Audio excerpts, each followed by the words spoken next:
Книгата, която прочетох наскоро и получи 5 звезди от мен, е Freeride от Нора Шайнмайкър.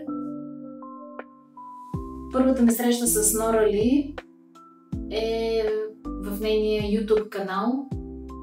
Точно преди 5 години, по време на COVID. Вече 5 години следя YouTube канала й. Защо? Защото Нора е жена, която пътешества сама, с мотора си. Искам да ви кажа, че по време на COVID тя ме спаси от скуката в по-голямата част от времето, което прекарвахме в изолация. Аз изгледах тогава първия сезон от нейните пътувания.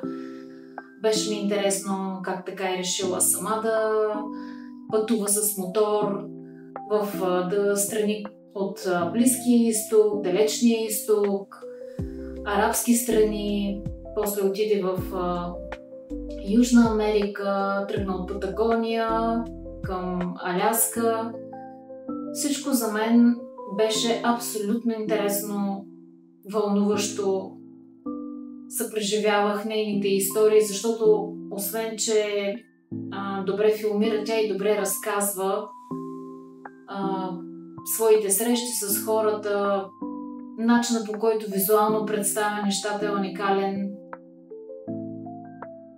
За мен тя е нещо много специално и когато обяви, че ще издава първата си книга, нямах капка съмнение, че ще я закупя. Исках да я притежавам, исках да я имам в дома си, за да разбера причините, да разбера нещо повече за нея. Кое беше онова, което я е накарало да тръгне по пътищата и да пътува сама. Разбира се, че има лична история, много голямо лично разочарование, което е тласка към това да промени изцяло живота си, да продаде имотите си. Тя е холандка, работила е като геолог в много държави, но едно голямо лично разочарование я кара да вземе това решение, да продаде всичко, да напусне работата си, сигурната си работа със сигурна заплата и да започне да пътува, филмирайки своите пътешествия. С нея съм пътувала до толкова отдалечени места, неизвестни за масовите туристи. Тя обича да пътува по места, които не са известни за масовите туристи, защото с мотора си има възможността да пътува по черни пътища и да отива до места, където обикновено не водят туристическите групи. Кадрите, които заснема, използвайки дрон, са уникални. Запознаване с кътчета от планетата Земя, които никога не бих могла да посетя, нито имам смелостта да го направя, като места в Африка, джунгли, места в Узбекистан, Таджикистан, Киргизстан. В книгата си тя описва именно първия сезон от пътешествия, които може да гледате в YouTube канала. YouTube канала се казва Itchy Boots, преведено бутуши, които ги сърбят за пътуване. Сърбящите бутуши, така да се каже. Хората я обичат. Нейните фенове, включително и аз, я обичаме, следваме я, нямаме търпение да видим всеки следващ епизод. В момента тя е на път тръгна от Истанбул преди няколко месеца, пътува към Япония. В момента точно е в Афганистан.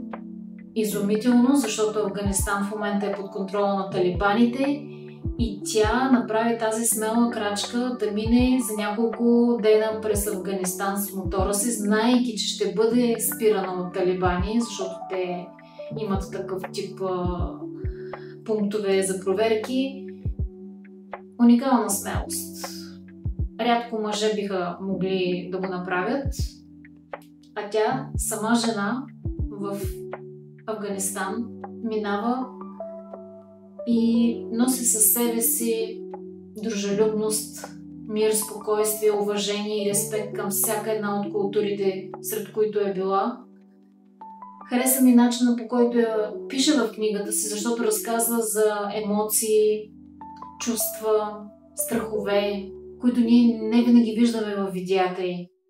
Но в книгата много добре е описала своето първо пътешествие в Средния изток и много ми харесва книгата й. Препоръчвам я за хора, които обичат пътешествията, обичат далечни места, непознати места, непознати култури. Силно препоръчвам тази книга.